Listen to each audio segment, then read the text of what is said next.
Should I read it straight away? No, just gavel to take the seats. Order. Order.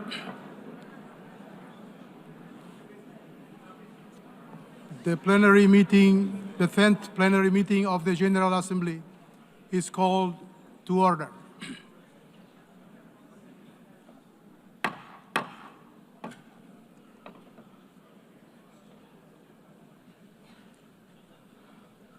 The Assembly will continue its consideration of Agenda Item 8 entitled General Debate.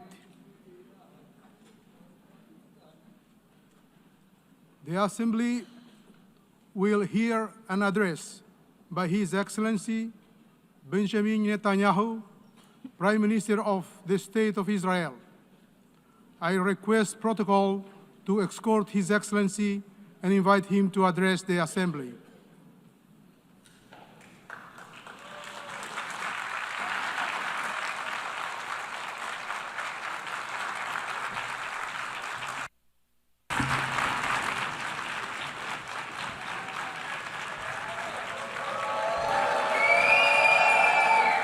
Please, order in the hall. Please, order in the hall.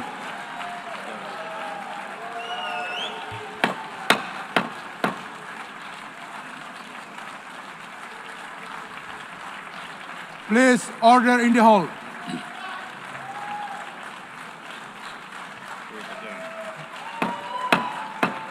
Please, order in the hall.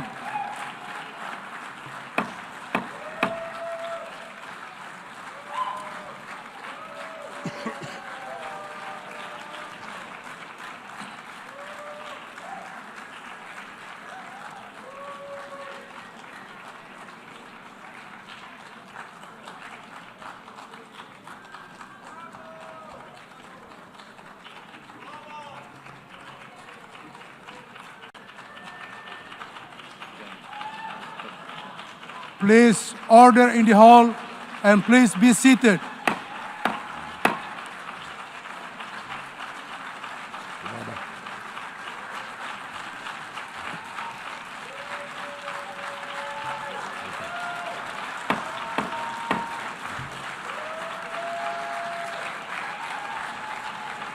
Please, order in the hall.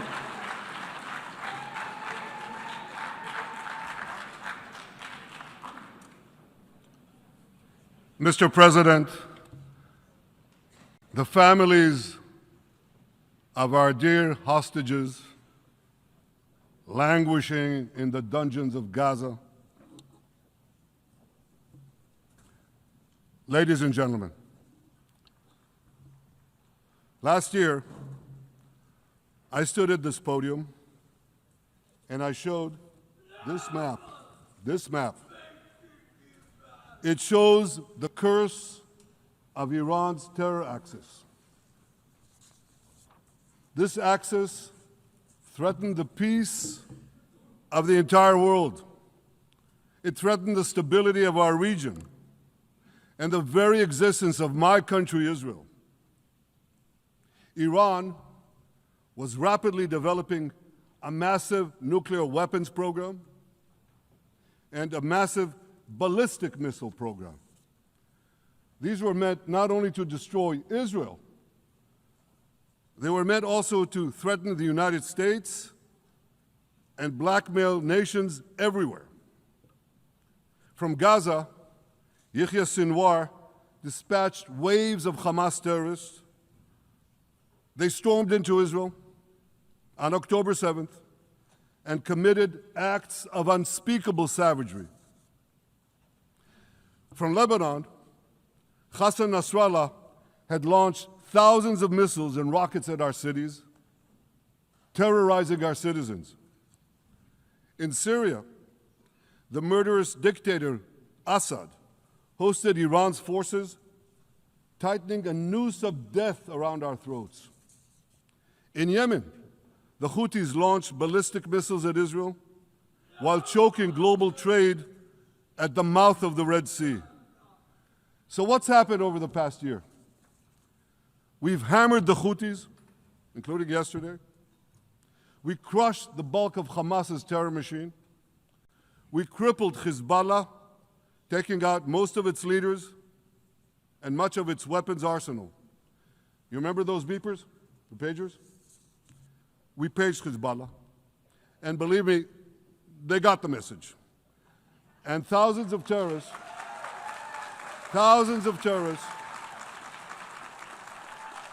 dropped to the ground. We destroyed Assad's armaments in Syria. We deterred Iran's Shiite militias in Iraq. And most importantly, and above anything else that I could say to you or that we did in this past year, in this past decade, we devastated Iran's atomic weapons and ballistic missiles programs.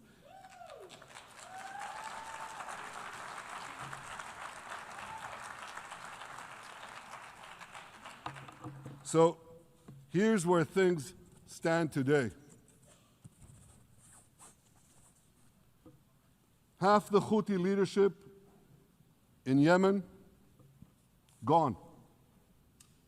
Yahya Sinwar in Gaza, gone. Hassan Nasrallah in Lebanon, gone. The Assad regime in Syria, gone. Those militias in Iraq, well, they're still deterred. And their leaders, if they attack Israel, will also be gone. And for Iran's top military commanders and its top atomic bomb scientists, well, they're gone too.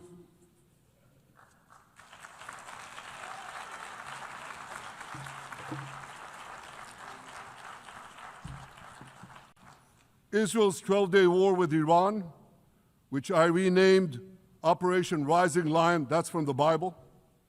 This 12-day war will go down in the annals of military history. Our daring pilots neutralized Iran's missile defenses and took control of the skies over Tehran. And you saw this. Israeli fighter pilots and American B-2 pilots bombed Iran's nuclear enrichment sites. I want to thank President Trump for his bold and decisive action.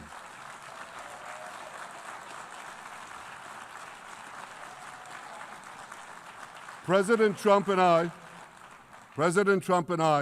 promised to prevent Iran from developing nuclear weapons, and we delivered on that promise.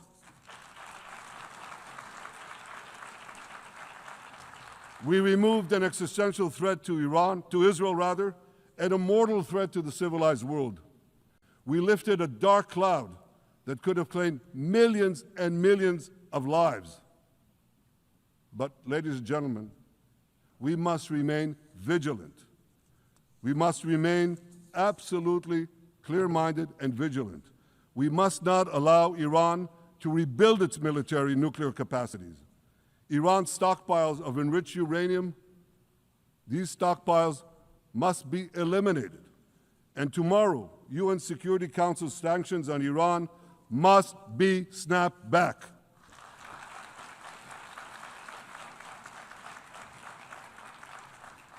Thanks to the resolve of our people, the courage of our soldiers, and the bold decisions we took, Israel rebounded from its darkest day to deliver one of the most stunning military comebacks in history.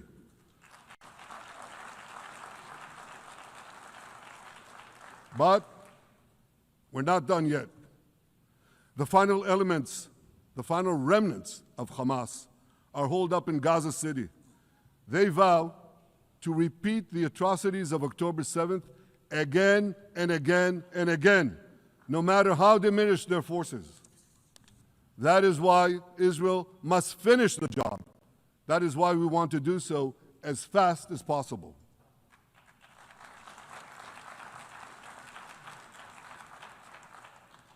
Ladies and gentlemen, much of the world no longer remembers October 7th. But we remember. Israel remembers October 7th. On that day, well, I'll tell you, you can remember October 7th too. You see this large pin here? It's a QR code. What I ask you to do is hold up your phones, zoom in, and you too will see why we fight and why we must win. It's all in here. On October 7th, Hamas carried out the worst attack on Jews since the Holocaust. They slaughtered 1,200 innocent people, including over 40 Americans and foreign nationals from dozens of countries represented here. They beheaded men. They raped women. They burnt babies alive. They burnt babies alive in front of their parents. What monsters! And these monsters took more than 250 people hostage. And those included Holocaust survivors, grandmothers and their grandchildren. Who takes hostage grandmothers and grandchildren? Hamas does.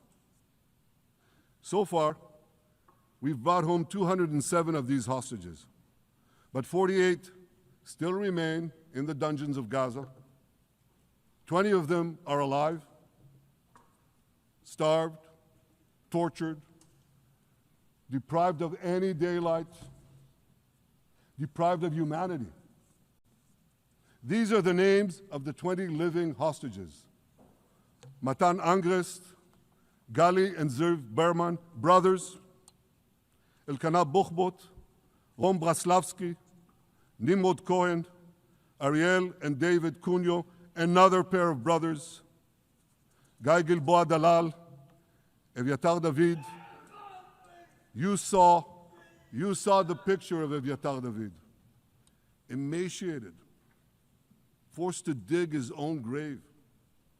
Maxim Herkin, Eitan Horn, Segev Kalfon, Bar Kupperstein, Omri Meran, Eitan Moore, Yosef Chaim Ochana, Alon Ohel, Avinatam Or, and Matan Tsen-Gawker.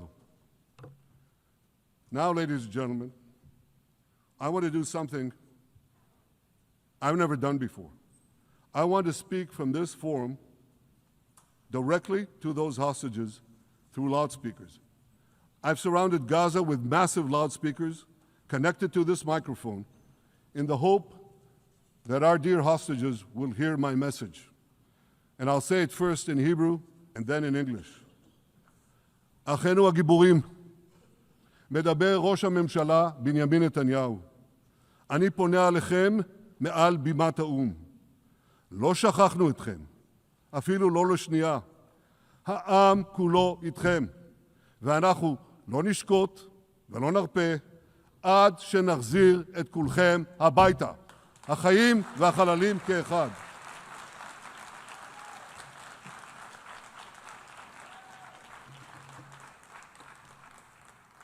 Our brave heroes.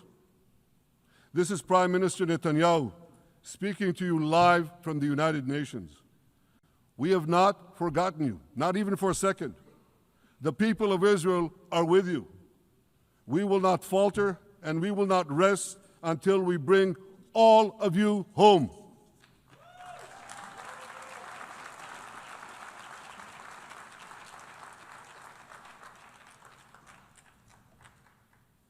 Ladies and gentlemen, thanks to special efforts by Israeli intelligence, my words are now also being carried. They're streamed live to the cell phones of Gazans. So to the remaining Hamas leaders and to the jailers of our hostages, I now say, lay down your arms. Let my people go. Free the hostages, all of them, the whole 48. Free the hostages now.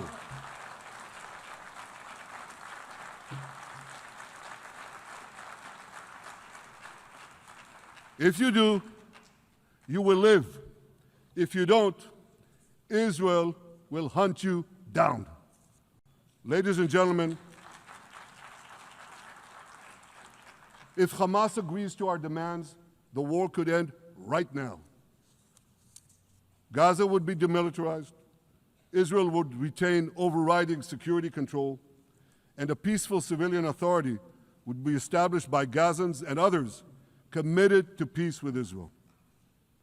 And of course, you understand that the war in Gaza has affected every Israeli. But I'm sure there are people in New York or in London or in Melbourne and elsewhere who are probably thinking, what does all of this have to do with me? And the answer is everything. Because our enemies are your enemies.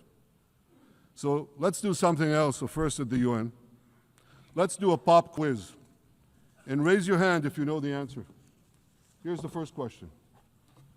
Who shouts death to America? Is it A, Iran, B, Hamas, C, Hezbollah, D, the Houthis, or E, all of the above? All of the above. Correct, all of the above. Second question. Who has murdered Americans and Europeans in cold blood? Is it A, Al-Qaeda, B, Hamas, C, Hezbollah, D, Iran, or E, all of the above? All of the above. Correct. Again. So here's the point I wanted to make. Our enemies hate all of us with equal venom. They want to drag the modern world back to the past, to a dark age of violence, fanaticism, and terror. I think many of you are already feeling in your own societies the radical Islamist surge. You know, I'm sure you do, you know deep down that Israel is fighting your fight. So I want to tell you a secret. Behind closed doors, many of the leaders who publicly condemn us privately thank us. They tell me how much they value Israel's superb intelligence services that have prevented time and again terrorist attacks in their capitals, time and again saving countless lives.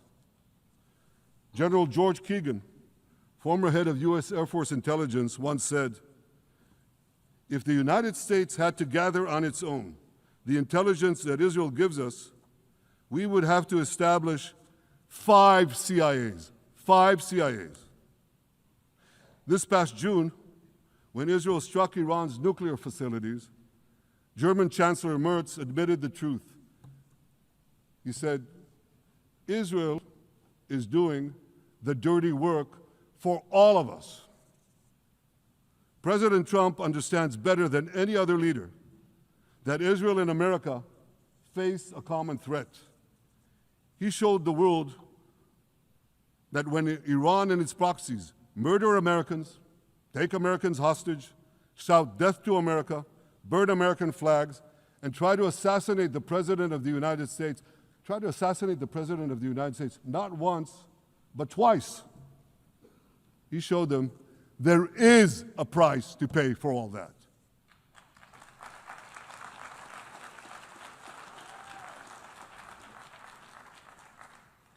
But regrettably, many leaders who are represented in this hall, they send a very different message. Sure, in the days immediately following October 7th, many of them supported Israel. But that support quickly evaporated when Israel did what any self-respecting nation would do in the wake of such a savage attack. We fought back. Now just imagine, just sit back for a second and imagine an attack against America proportioned to the attack against Israel on October 7th. Imagine a regime, a terror regime, dispatching thousands of terrorists to invade the United States. They massacre 40,000 Americans. They take 10,000 Americans hostage. What do you think America would do? You think America would leave that regime standing? You don't think that. No way, not a chance. The United States would wipe out that terror regime and ensure that such savagery would never threaten America again. This is precisely what Israel is doing in Gaza. We're wiping out the terror regime of Hamas and ensuring that this savagery will never threaten Israel again. That's what we are doing. That's what any self-respecting government would do.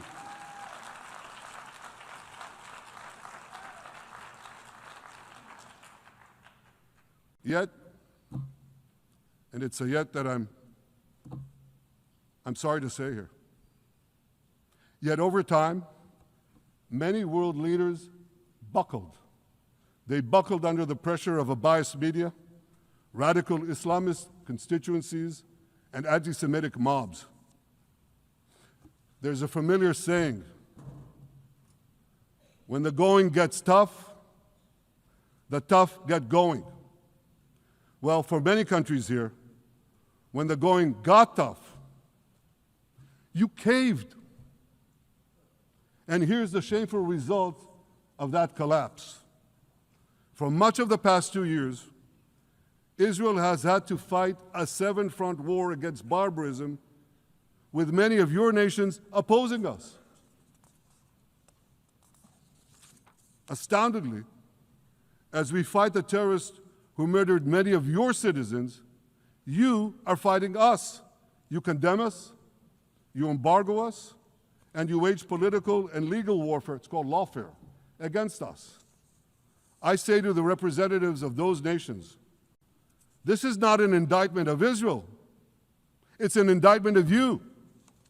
It's an indictment of weak-kneed leaders who appease evil rather than support a nation whose brave soldiers guard you from the barbarians at the gate. They're already penetrating your gates. When will you learn? You can't appease your way out of jihad, and you won't escape the Islamist storm by sacrificing Israel. To overcome that storm, you have to stand with Israel. But that's not what you're doing. As the prophets of Israel foretold in the Bible, you've turned good into evil and evil into good. Now I want to drill down on this. Take the false charge of genocide. Israel is accused of deliberately targeting civilians. Ladies and gentlemen, the opposite is true. The head of urban warfare studies, Colonel John Spencer, he's perhaps the world's greatest expert on urban warfare. And he says, Israel is applying more measures to minimize civilian casualties than any military in history. And because we're doing that, the ratio of non-combatant to combatant casualties is less than 2 to 1 in Gaza. That's an astoundingly low ratio, lower than NATO's wars in Afghanistan and Iraq, especially when you consider that Gaza is one of the most densely populated urban areas on Earth. It has hundreds of miles of terror tunnels underground, and it has countless terror towers above ground, and thousands of terrorists embedded in the tunnels and in these towers in civilian areas. If you want to see what measures Israel takes to avoid civilian casualties in this war, just look at what we're doing now in Gaza City, the last Hamas stronghold, one of the 2 last strongholds. For 3 weeks, Israel dropped millions of leaflets, sent millions of text messages, and made countless phone calls urging civilians to leave Gaza City before our military moves in. At the same time, Hamas implants itself in mosques, schools, hospitals, apartment buildings, and tries to force those civilians not to leave, to stay in harm's way. And it often threatens them at gunpoint if they try to do so. For Israel, every civilian casualty is a tragedy. For Hamas, it's a strategy. Hamas uses civilians as human shields and as props in its sick propaganda war in Israel, against Israel, a propaganda war that the Western media buys hook, line, and sinker. Now, despite Hamas's threats, close to 700,000 Gazans, almost 750,000, have already heeded our calls and moved to safe zones. Now I want to ask you a simple question, a simple, logical question. Would a country committing genocide plead with the civilian population it is supposedly targeting to get out of harm's way? Would we tell them, get out, if we want to commit genocide? We're trying to get them out. And Hamas is trying to keep them in. And this charge is so baseless. The comparison to genocide, wholesale slaughter of populations. What, did the Nazis ask the Jews to leave, kindly leave, go out? Did others, you want me to name all the genocidal leaders of history? Just go one by one. Did anyone do this? Did they say, get out so we can come in? Of course not. So the truth has been turned on its head. Hamas, a genocidal terrorist organization whose charter calls for the murder of all Jews on the planet. This genocidal organization is given a pass. It's barely mentioned. While Israel, which does everything it can to get civilians out of harm's way, Israel is put in the dock. What a joke. You want to hear another one? Israel is accused of deliberately starving the people of Gaza when Israel is deliberately feeding the people of Gaza. Since the beginning of the war, Israel has let into Gaza more than 2 million tons of food and aid. That's 1 ton of aid for every man, woman, and child in Gaza. Nearly 3,000 calories per person per day.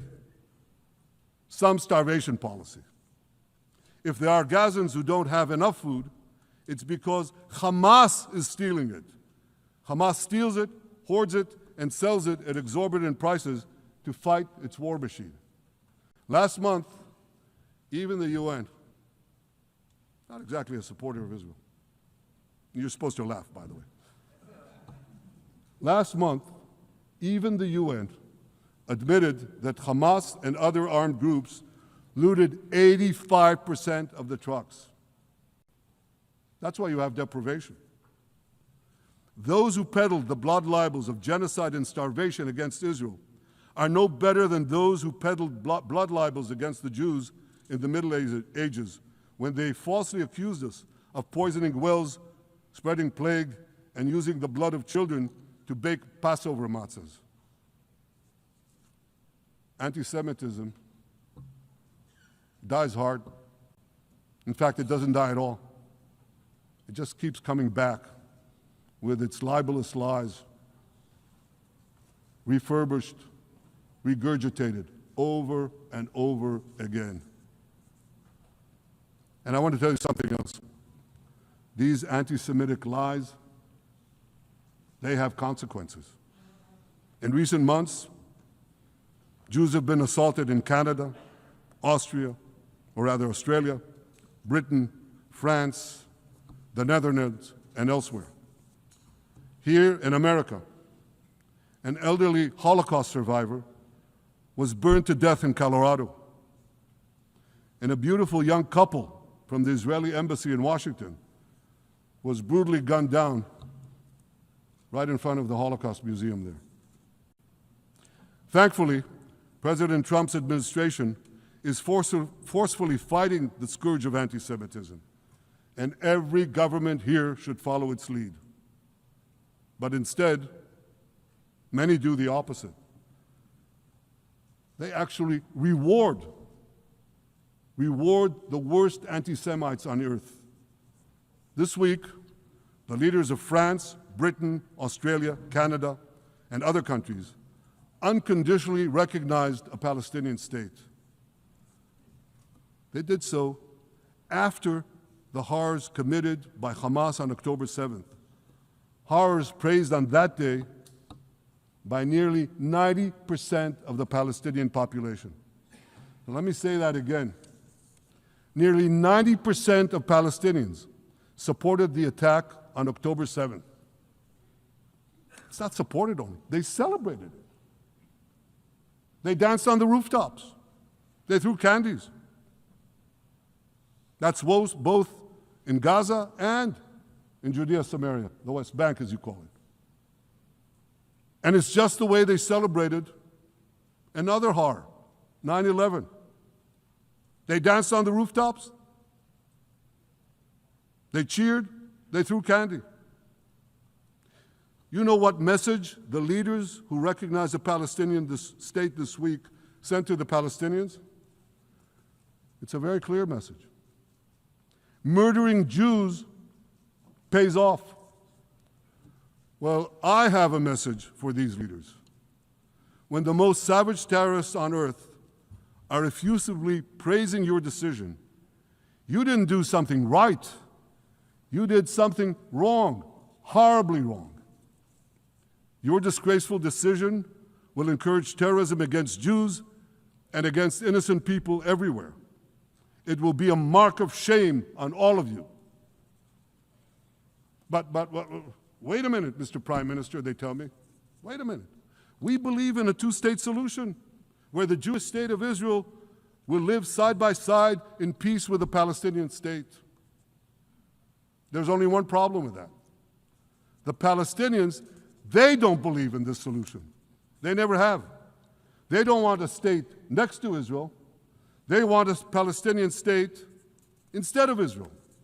And that's why every time they were offered a Palestinian state, but were required to end the conflict with Israel and recognize the Jewish state, every time, over the decades, they turned it down.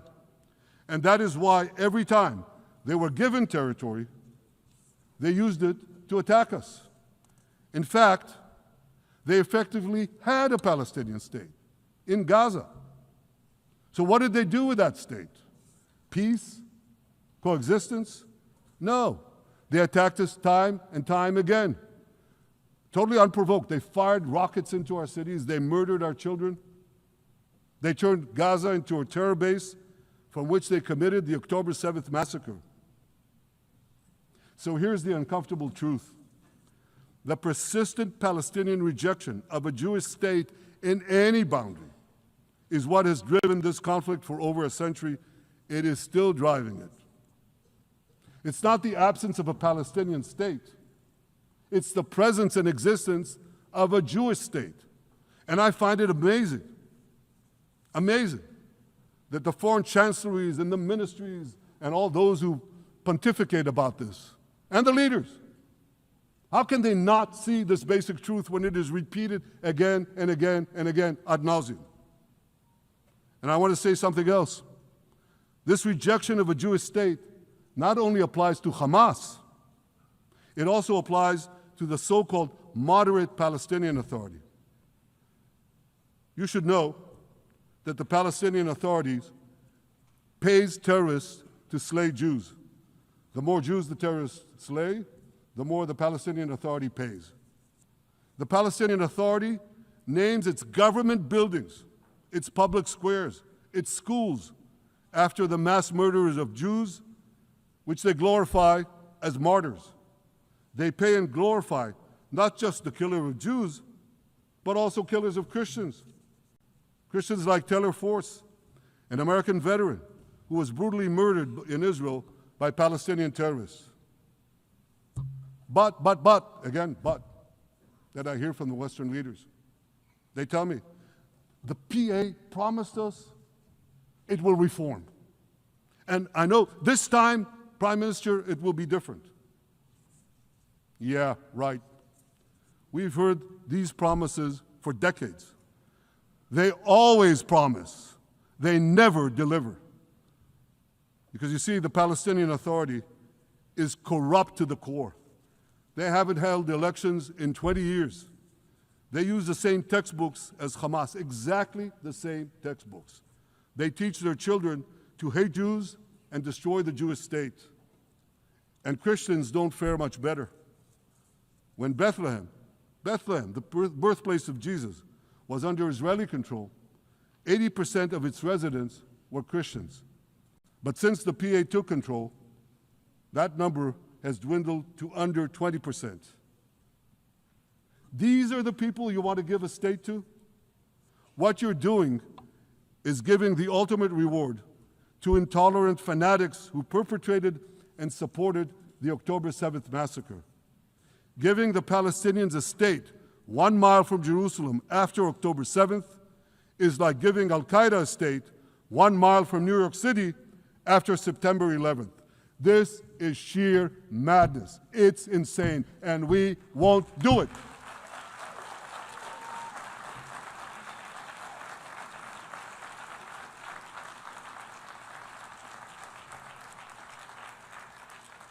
So here's another message to those Western leaders.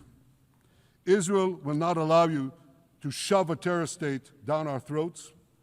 We will not commit national suicide because you don't have the guts to face down a hostile media and anti-Semitic mobs demanding Israel's blood. And I want you to grasp something else, which is also distorted in the media. I say this not only in my name or the name of my government, but on behalf of all the people of Israel.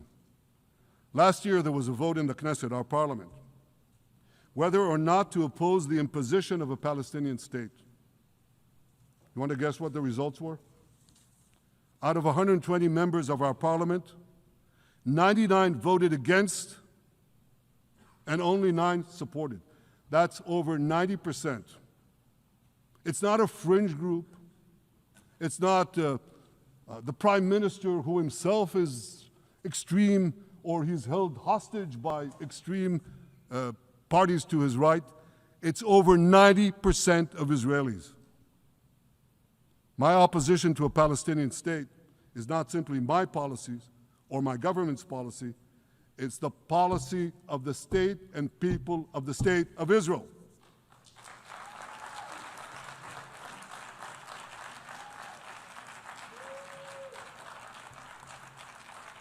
Western leaders may have buckled under the pressure. And I guarantee you one thing, Israel won't. Israel's victories over the Iranian... Thank you, I know you won't too, that's good. Israel's victories over the Iranian terror axis have opened up possibilities for peace that were unthinkable 2 years ago. Take Syria. For decades, the very idea of peace between Israel and Syria seemed unimaginable. Well, no more. Today, we have begun serious negotiations with the new Syrian government. I believe an agreement can be reached that respects Syria's sovereignty and protects both Israeli security and the security of the minorities in the region, including the Druze minority. From the founding of Israel, Jews and Druze have been brothers in arms. We have fought together, we've bled together, we built our lives together. When I was a young commander in Israel's Special Forces, my own life was saved by the invaluable advice given to me by a great friend, Salim Shufi, a heroic Druze IDF veteran. And that's why I couldn't sit idly by, nor could Israel sit idly by, while the Druze were being slaughtered by jihadists. And I instructed our forces to stop the massacre, which they promptly did. Peace between Israel and Lebanon is possible as well. I call on the Lebanese government to also begin direct negotiations with Israel. I commend it for its declared aim to disarm Hezbollah. But we need more than words. If Lebanon takes genuine and sustained action to disarm Hezbollah, I'm sure we can achieve a sustainable peace. Of course, until that happens, we will take whatever action we need to defend ourselves and to maintain the conditions of the ceasefire which was established in Lebanon. Our goal is not merely to monitor Hezbollah's actions, but to prevent them from violating the ceasefire and attacking us at any time. But I'm sure that if the Lebanese government persists in its goal of disarming Hezbollah, peace will come very speedily and very readily. Victory over Hezbollah has made peace possible with our two Arab neighbors in the north. Victory over Hamas will make peace possible with nations throughout the Arab and Muslim world. Our victory would lead to a dramatic extension and expansion of the historic Abraham Accords, which President Trump brokered between Arab leaders and myself 5 years ago. And I took note, as I'm sure you did too, of the encouraging words spoken here by the President of Indonesia. This is the country with the largest Muslim population of all nations. And it's also a sign of what could come. Forward-looking Arabs and Muslim leaders know that cooperating with Israel will provide them with groundbreaking Israeli technologies, including in medicine and science, in agriculture and water, in defense and AI, and so many other fields. I believe that in the coming years, the Middle East will look dramatically different. Many of those who wage war on Israel today will be gone tomorrow. Brave peacemakers will take their place. And nowhere will this be more true than in Iran. The long-suffering Iranian people will regain their freedom. They will make Iran great again. And our two ancient peoples,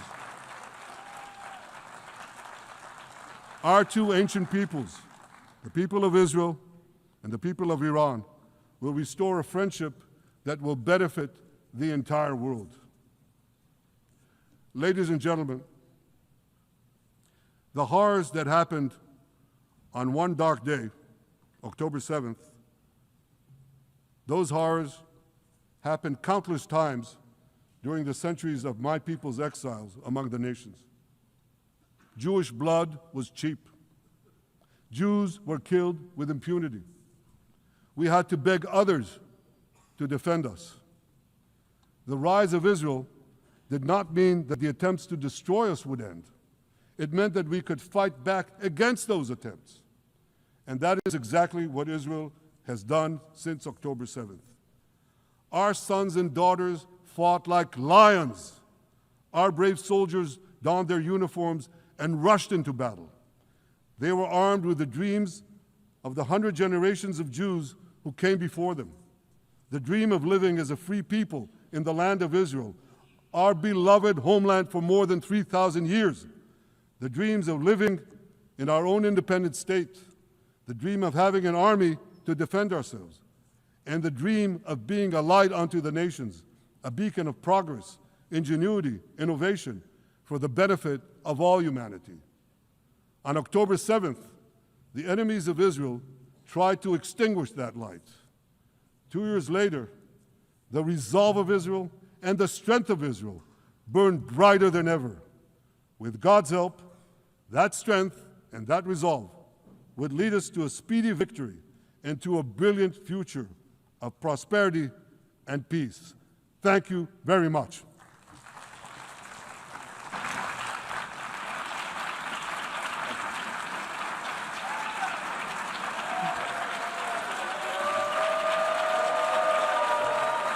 On behalf of the Assembly, I wish to thank the Prime Minister of the State of Israel,